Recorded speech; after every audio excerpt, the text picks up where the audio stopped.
তীব্র জলসংকটে silicon valley নামে পরিচিত শহর ব্যাঙ্গালোর, যেখানে দিনের মধ্যাহ্নে তাপমাত্রা 35 ডিগ্রি সেলসিয়াসের কাছাকাছি পৌঁছেছে। বেশিরভাগ বাড়িতে দৈনন্দিন ব্যবহারের জল নেই বললেই চলে। গ্রীষ্মকাল শুরু না হতেই তৈরি হয়েছে এমন পরিস্থিতি। যে শহর একসময় সবথেকে সুন্দর প্রাকৃতিক পরিবেশে ঘেরা ছিল, সেখানে বারবার এই পরিস্থিতি তৈরি হচ্ছে। কয়েকদিন আগে বৃষ্টির জলে যে ব্যাঙ্গালোর শহর ডুবে রয়েছিল, সেখানে আজ এমন পরিস্থিতি। শুধু 2024 নয়, বারংবার ব্যাঙ্গালোর শহরে জলের হাহাকার দেখতে পাওয়া যায়। কিন্তু কেন এই এমন পরিস্থিতি? এর থেকে বেরোনোর কি উপায় রয়েছে? চলুন এই ভিডিও বিশদে জানার চেষ্টা করব। 2020 সালে CNN চ্যানেলের পক্ষ থেকে এক সমীক্ষায় ভারতে জলের সমস্যা নিয়ে এক প্রতিবেদনে কি বলেছিল, এই ভিডিওই দেখুন। It happened without improved water management. This is a government issue here. 21 cities by just next year could run out of groundwater. That's just next year. Now the projection in 10 more years. By the year 2030, 40% of all of India could have no water in their groundwater and no access to drinking water. জলের crisis এতটাই ভয়াবহ আকার ধারণ করেছে, যেখানে বিভিন্ন ইন্ডাস্ট্রির উপর এর প্রভাব প্রত্যক্ষভাবে পড়েছে। কর্মচারীরা কাজ থেকে ছুটি নিয়ে বাড়িতে রয়েছেন, ওয়ার্ক ফ্রম হোম কাজ করছেন তারা, কিন্তু বাড়িতেও জলের ক্রাইসিস, যার কারণে জলের চাহিদা পূরণ করার জন্য বাইরের থেকে প্রাইভেট জলের ট্যাঙ্ক কিনতে হচ্ছে। শুধুমাত্র ব্যাঙ্গালোর নয়, জলের ক্রাইসিসের কিন্তু সারা দেশে কম বেশি দেখতে পাওয়া যাচ্ছে। কিন্তু কেন এমন এই পরিস্থিতি? এর পিছনে যে কারণগুলি হলো ক্লাইমেট চেঞ্জ বা জলবায়ুর পরিবর্তন, তার সঙ্গে রয়েছে এনভায়রনমেন্টাল ডিস্ট্রাকশন বা পরিবেশের ধ্বংস সাধন। জলবায়ু পরিবর্তনের ফলে গ্রীষ্মকালে গরম তীব্র থেকে তীব্রতর হচ্ছে, ঠিক উল্টো দিকে শীতকালে শীত ক্রমশ বৃদ্ধি পাচ্ছে।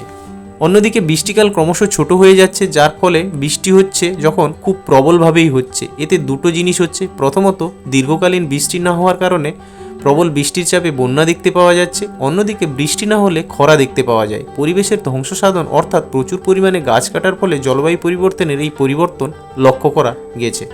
ব্যাঙ্গালোরের ক্ষেত্রে জলের ক্রাইসিস এমন এক জায়গায় পৌঁছেছে, যেখানে সরকার সমস্ত প্রাইভেট ট্যাঙ্কারগুলোকে সিজ করেছে। তার কারণ, এই প্রাইভেট সংস্থাগুলি জলের ট্যাঙ্কারের দাম প্রচুর পরিমাণে বাড়িয়ে দিয়েছে, ফলে সাধারণ মানুষের প্রয়োজনীয় জল পাচ্ছেন না। গরিব মধ্যবিত্তরা জলের জন্য আপ্রাণ লড়াই করে যাচ্ছেন। বেশিরভাগ সোসাইটি দুপুরের পর জলের কল বন্ধ রাখতে বাধ্য হচ্ছে। এক্ষেত্রে গরিব মানুষদের জন্য অবস্থাটা আরও শোচনীয়, যাদের খাওয়া, স্নান ও দৈনন্দিন কাজের জন্য ভালো জল পাচ্ছেনই না। কিছু জায়গায় স্কুলও বন্ধ হয়ে গেছে জলের সংকটের জন্য, কারণ যত সংখ্যক ছাত্রছাত্রী রয়েছে তাদের প্রয়োজনীয় জলের চাহিদা মেটানো সম্ভব নয় স্কুল কর্তৃপক্ষের পক্ষে। কর্ণাটক সরকার এই সমস্যা মোকাবিলা করার জন্য 556 কোটি টাকা অ্যালোকেট করেছে। ব্যাঙ্গালোরের সমস্ত এমএলএরা প্রত্যেকে 10 কোটি টাকা করে অ্যালোকেট করেছেন। 7ই March water tanker association register করেছে সমস্ত ট্যাঙ্কারকে গভর্নমেন্টের সঙ্গে। এর সঙ্গে মিল্ক ট্যাঙ্কার ও কিন্তু জল সরবরাহ করার জন্য সরকারের পাশে রয়েছে বলে জানানো হয়েছে সরকারের পক্ষ থেকে। সরকার এর পরবর্তী পদক্ষেপ হিসাবে প্রতিটি জলের ট্যাঙ্কারের দাম নির্দিষ্ট করে 600 থেকে 700 টাকা করা হয়েছে, যা কিছুদিন আগে পর্যন্ত 2500 থেকে 6000 টাকা অবধি বিক্রি করা হয়েছে।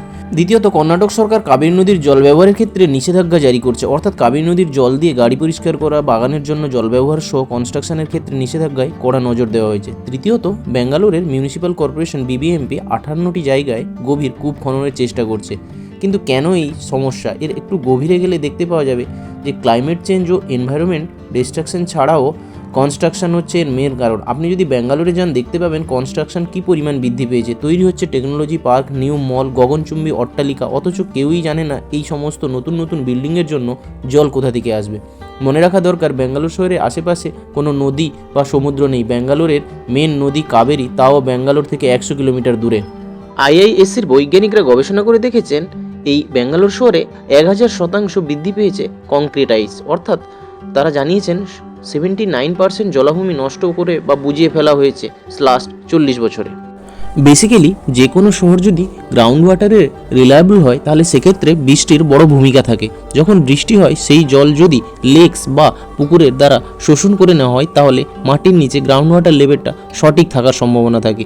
যদি অনবরত মাটিকে বুঝিয়ে ফেলে সিমেন্টের আস্তরণ দেওয়া হয়, তাহলে সেক্ষেত্রে সেই জল সিঙ্ক করার কোনো জায়গা থাকে না। এর ফলে গ্রাউন্ড ওয়াটার লেভেলের কমতে থাকে, যার ফলে আজকের মতন পরিস্থিতি সৃষ্টি হয়।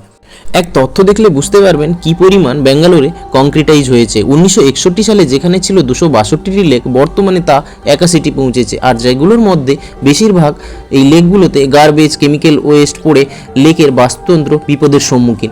ব্যাঙ্গালোর ডেভেলপমেন্ট অথরিটি বিবিএমপির এই রিয়েল স্টেটের বিরুদ্ধে যদি কোনো রকম স্টেপ নিত, তাহলে আজকের এই পরিস্থিতি দেখতে হতো না ব্যাঙ্গালোরবাসীদের।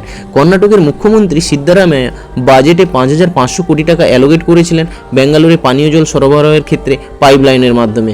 ইউএনওর রিসেন্ট রিপোর্টে জানিয়েছে ভারতে 2050 সাল নাগাদ ভয়াবহ জলসংকট হতে চলেছে। এখন প্রশ্ন যে সরকারের কি পদক্ষেপ নেওয়া উচিত।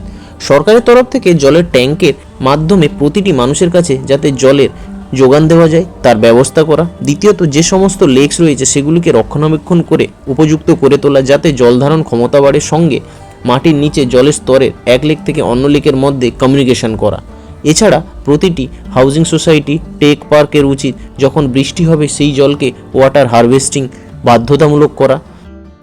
এছাড়া যে সমস্ত ফাঁকা ল্যান্ড রয়েছে সেখানে প্রচুর পরিমাণে বৃক্ষরোপণ করতে হবে, যাতে সেই জায়গাগুলোতে পরিবেশের যে ধ্বংস সাধন হয়েছে তার কিছুটা পূরণ করা যেতে পারে।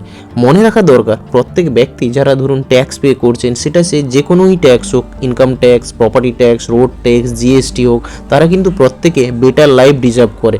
আশা করা যায় কর্ণাটক সরকার কঠোর পদক্ষেপ নিয়ে এই সমস্যাকে সমাধান করবে। ধন্যবাদ।